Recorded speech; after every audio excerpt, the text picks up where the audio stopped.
यहाँ पर एक अयोध्या के संत थे, वो बड़ा सुंदर भाव दिया करते थे। एक संत थे, वो कहते थे बहुविधि समझावा। इसका एक मतलब तो ये हुआ कि बहुत से प्रकार की बातों से समझाया।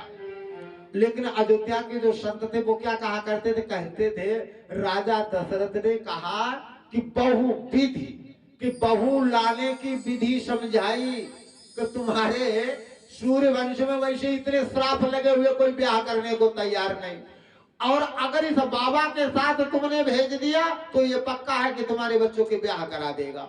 अच्छा, कोई माँ बाप हो, उसके बच्चों की शादी कराने के लिए उससे बात कहते, जान लो बड़ी मित्रता हो जाती है, हो जाती ना ठाकुर साहब। अब जब दशरथ जी को ये पता चला कि अगर ये मांग करके ले जाएंगे और हमारे बच्चों का विवाह हो जाएगा, तो दशरथ जी सहज तैयार हो गए और तुरंत राम और लक्ष्मण को बुलाया और ऋषि विश्वामित्र के हाथ में हाथ पकड़ा दिया और कहा आज से यही तुम्हारी माता है और यही आज से तुम्हारे पिता है। मेरे प्रभु बड़े ही सुंदर हैं। श्री राम के नेत्र लाल लाल, चौड़ी छाती, भुजाएं विशाल, शरीर श्याम वर्ण, कमर में पीतांबर बंधा हुआ सुंदर तरकश है। दोनों हाथे क्रमशः, एक हाथ में धनुष, एक हाथ में बाण है। गुरु जी आकर के विश्वामित्र जी के चरणों में माथे को टिका दिया, हाथ को पकड़ लिया। आहा हा हा, मेरे भगवान, मेरे प्रभु के विषय में क्या कहा जाए कि मेरे प्रभु के जैसा कोई हो ही नहीं सकता। और प्रभु जा रहे तो रास्ते में लेकर के जब विश्वामित्र जी चले तो विश्वामित्र जी ने राम से पूछा, देखो ये रास्ता तो गया हुआ है 4 दिन में जो घूम करके वहां पहुंचेगा, लेकिन ये वाला रास्ता 1 घंटे में पहुंच जाएगा, लेकिन इस पे राक्षसी है और ये जो 4 दिन में पहुंचेगा इस पे कोई खतरा नहीं है। विश्वामित्र की परीक्षा लेना चाहते थे। गुरु जी ने कहा कि हम तो जब आप हमको यज्ञ की रक्षा के लिए ही लेकर के आए हो, मेरे प्रभु कहने लगे, तो फिर 4 दिन वाले रास्ते से क्यों चले, 1 ही दिन वाले से चलो।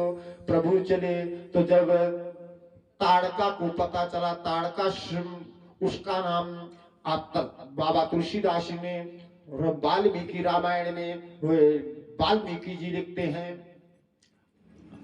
कि आत्रासित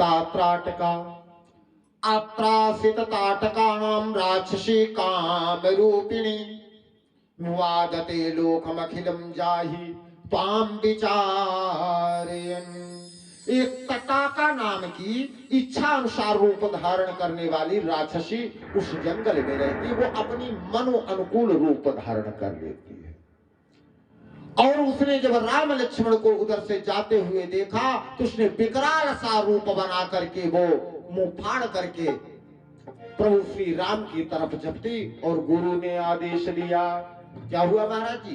एक ही बाण प्राण हरि लीला, एक ही बाण प्राण हरि लीला, एक ही बाण प्राण हरि लीला, एक ही बाण प्राण हरि लीला, न जाने दही निज पद लीला, न जाने दही निज पद लीला, एक ही बाण प्राण हरि लीला, एक ही बाण प्राण हरि लीला, एक ही बाण प्राण हरि लीला, एक ही बाण प्राण हरि लीला, न जाने दही निज पद लीला, न जाने दही निज पद लीला, न जाने दही निज पद लीला।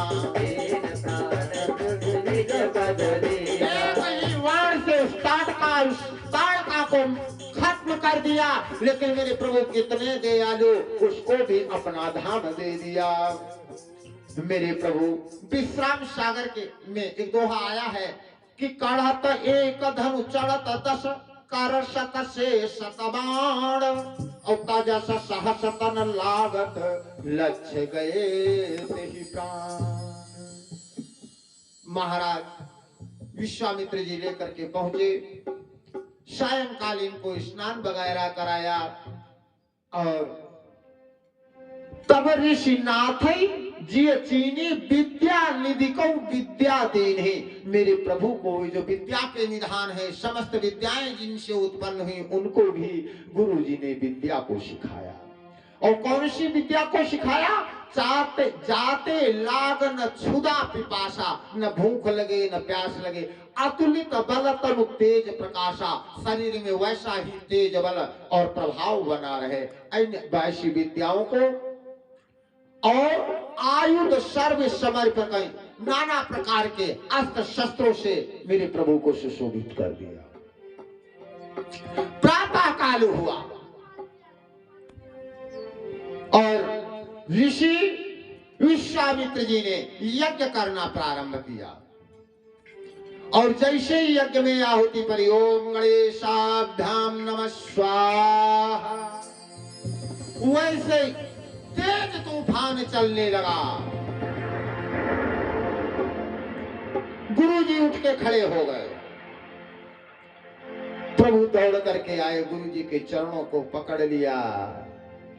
कहते हैं गुरुजी कि प्रात कहा मुनि सन रघुराई, निर्भय जग करऊ तुम जाई। प्रात कहा मुनि सन रघुराई, निर्भय जग करऊ तुम जाई। प्रात कहा सन रघुराई, निर्भय जग करऊ तुम जाई। प्रात कहा मुनि सन रघुराई, तेरा भाई याद करो तुम जाए, हो जाओ गुरु याद करो तुम जाए। ओम करन लागे मुनि झारी, ओम करन लागे मुनि झारी, ओम करन लागे मुनि झारी, ओम करन लागे मुनि झारी। रहे मत की रखवाली, आप रहे मत की रखवाली, आप रहे मत की रखवाली, आप रहे मत की रखवाली। सुनि मारी चली साचर को ही, सुनि मारी चली साचर को ही, कई सहाय को मुनि दोही, कई सहाय मुनि दोही।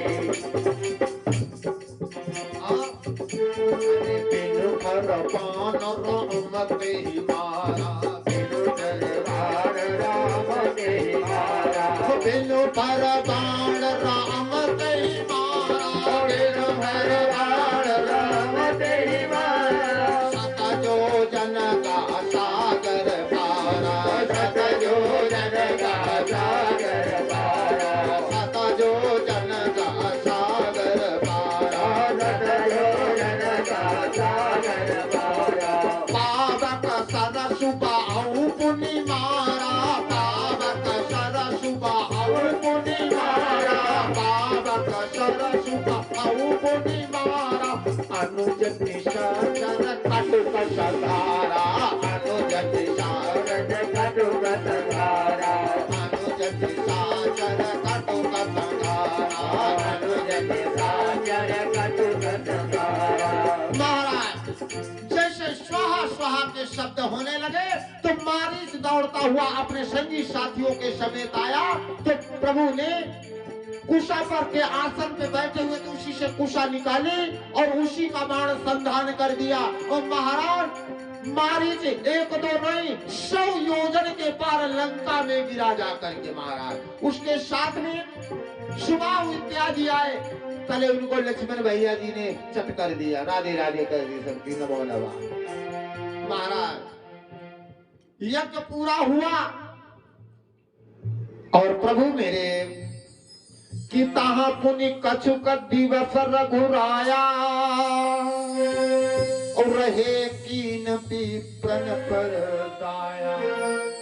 वहां पर साधु संतों पर कुछ दिन दया करके मेरे प्रभु वहीं पर रहे।